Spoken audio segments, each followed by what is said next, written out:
So it is officially 2025. We have just moved out of 2024, moving into the new year. And a lot of things have happened in 2024, really over the past few years, from COVID, all the different sickness going around, financial things, depression, and so much more that just leave people in a state of feeling so much anxiety.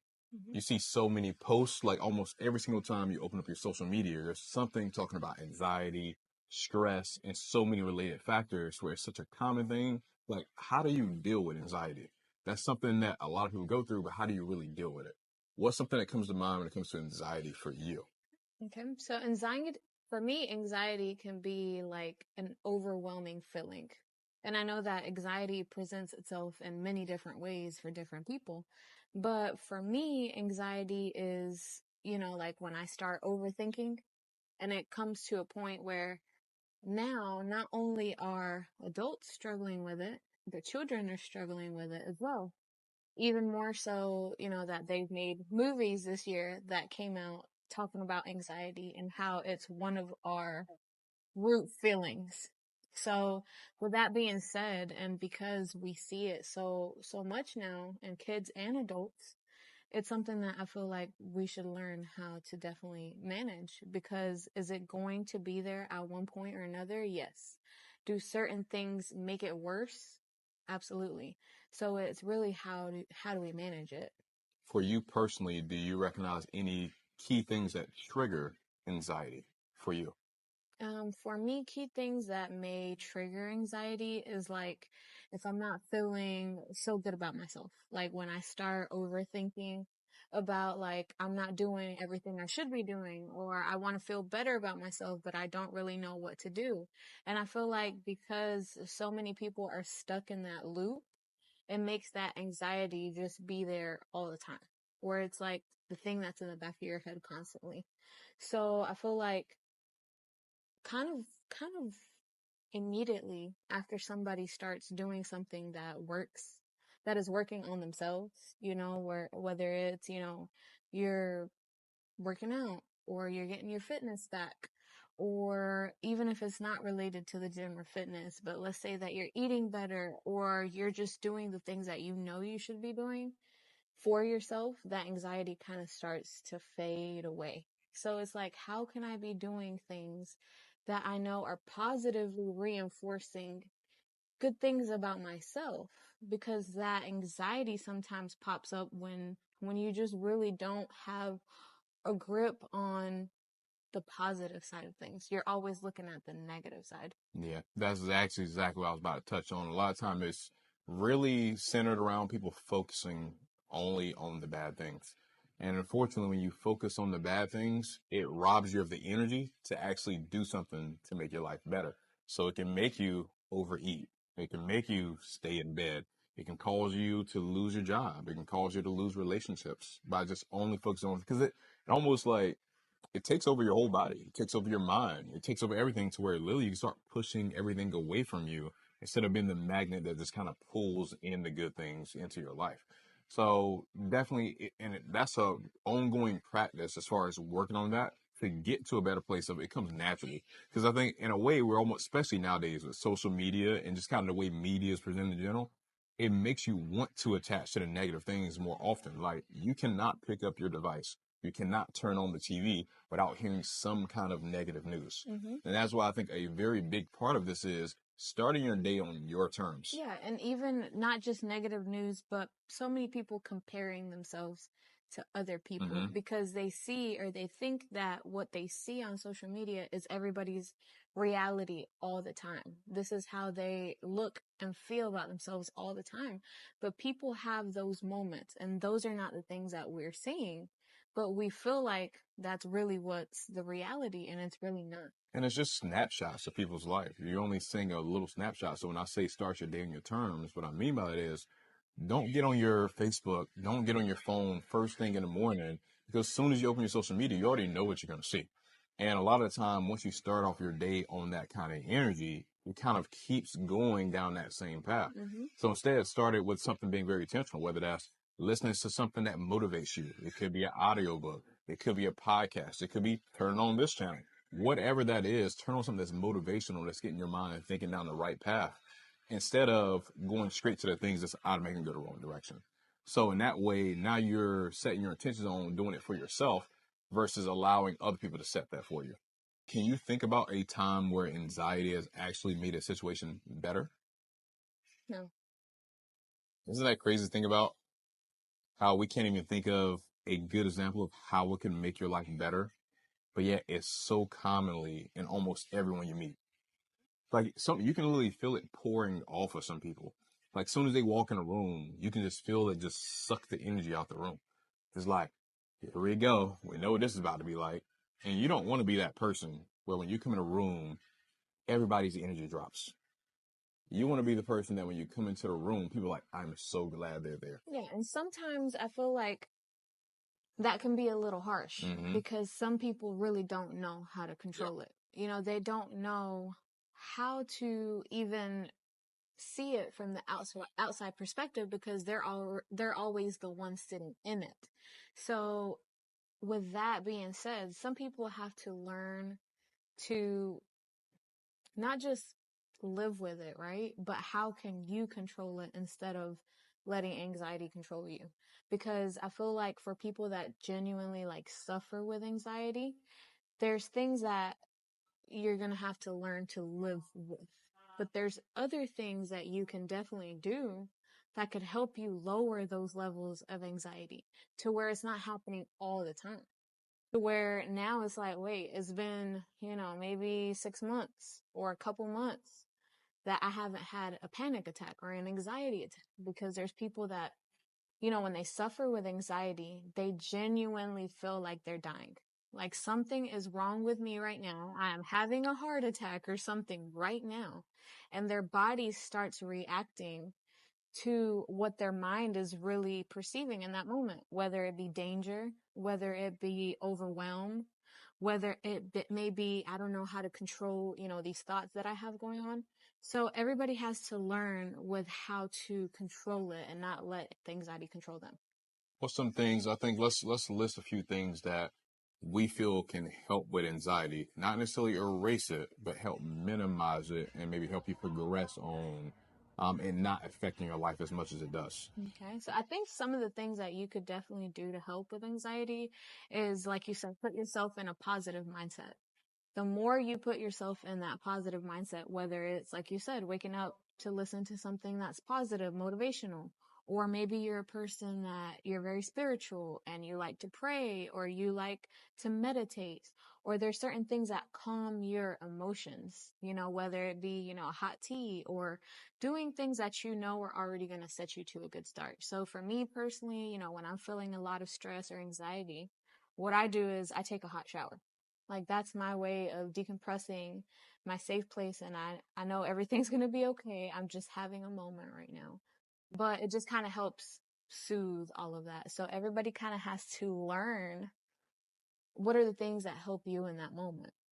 Other things that, could help are not disassociating, because when you disassociate from the situation and you're like, I'm anxious, I don't know what to do, and you're just isolating, disassociating, you're actually falling deeper into that hole. Yeah, fuels the fire, which actually directly ties into mine, which was going to be getting around the right people.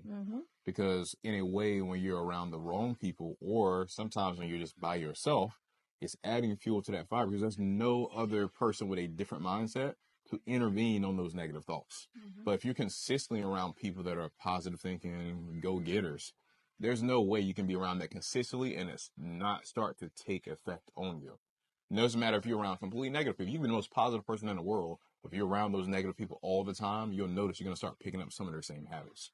So getting around more people and forcing yourself to be in those situations, sometimes is putting yourself in that uncomfortable situation to just force yourself to be in it anyway. Other times you might have to pay to be around certain people, whether that's, hey, I'm paying for this course or I'm paying for this event, because now you're automatically going to be around these people that are going to think differently, and it might make your wheels turn like, oh wow, I never looked at life in that way. And sometimes we go around life thinking that the frequencies or the low frequencies that we've been on are just normal, that we should live in this way, or that it has become so normal that a lot of people, their anxiety comes from shame and guilt. And that is one of the lowest frequencies that you can be on. And it causes you to think about those things all the time, all the time, all the time. So you want to try to find or educate yourself, learn more about how you can get yourself on higher frequencies. What are the things that really help you get there? Because like I said, sometimes you're just so used to it that you don't know how to vibrate in anything that is different than that. So once you are able to experience it and say, okay, what are these emotions really tying into? What are the things that I have experienced that make me feel like I'm constantly in this mode?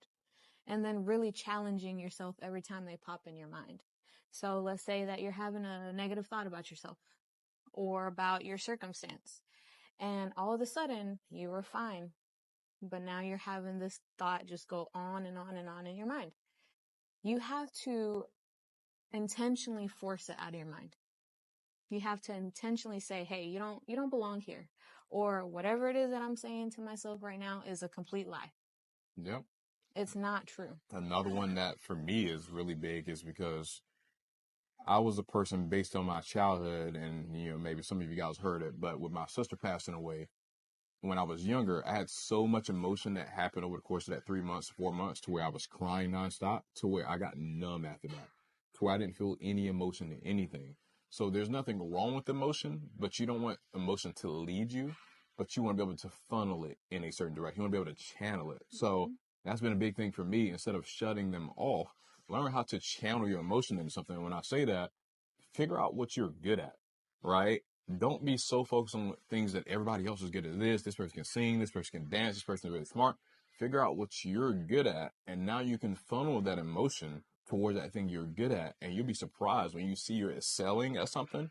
A lot of that anxiety can start to disappear because you're like, wait, I can do that. Well, and like you said, figuring out where it comes from. So a lot of times things that we deal with in our childhood, we don't really have the capability to go back and pinpoint when did I start feeling this way? Or at what point did I feel like, I wasn't getting any validation, let's say from loved ones, Yep. or, you were never told good job or things like that, to where now you feel like that's personal. Something must be wrong with me. Or like you said, maybe something traumatic happened and you have just shut everything off. So this is your defense mechanism. But when something does happen and it is a little bit more emotionally triggered, what happens then? Because here's what happens. Sometimes we're so close to the problem and what's going on is that we don't even see what's happening right before our eyes. For example, I've had people that come in, they've been working out 10 years plus in the gym. And you would think that certain things, like, they absolutely know how to do that. And they're like, my shoulders hurt, this hurts, or whatever. And I'm like, okay, show me your form. And soon as I see it immediately, I'm like, it's that right there. And they're like, oh, wow, I feel this working now. And so sometimes that happens even in your personal life.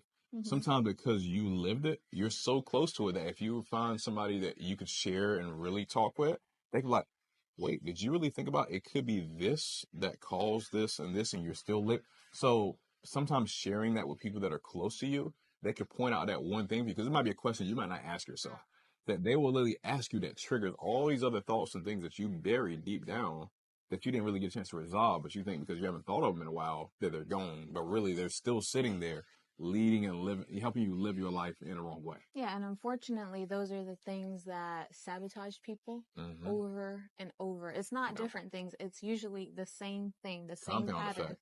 that is sabotaging, whatever they're really going after.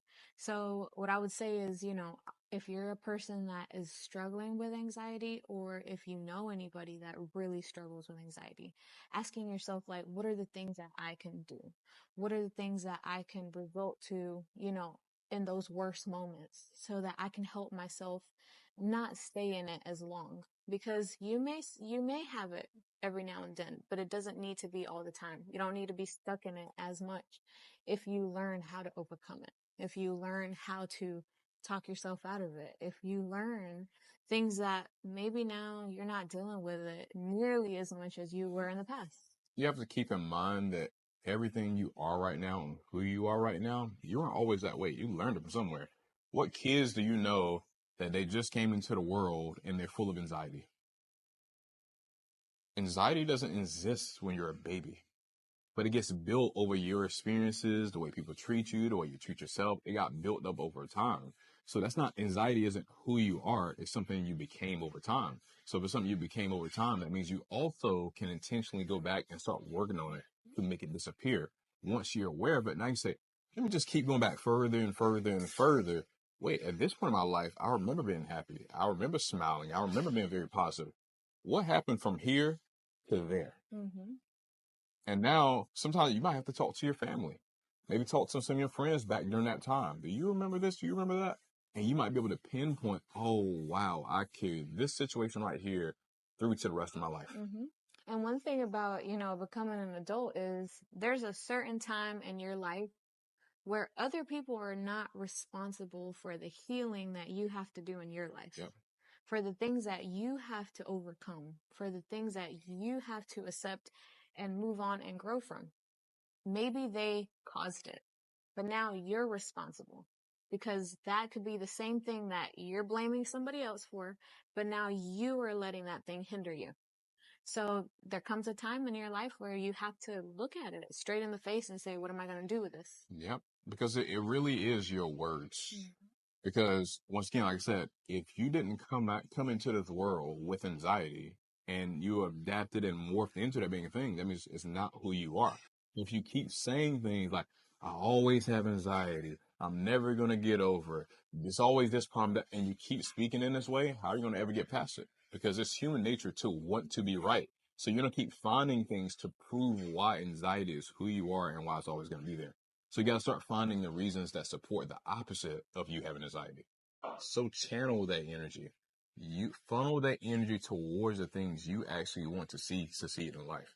Don't think about it. If that anxiety can keep you still and keep you from taking action on things, what if you could take all that pent up energy and actually release it in one direction? What does your life look like if you release that in one direction full force?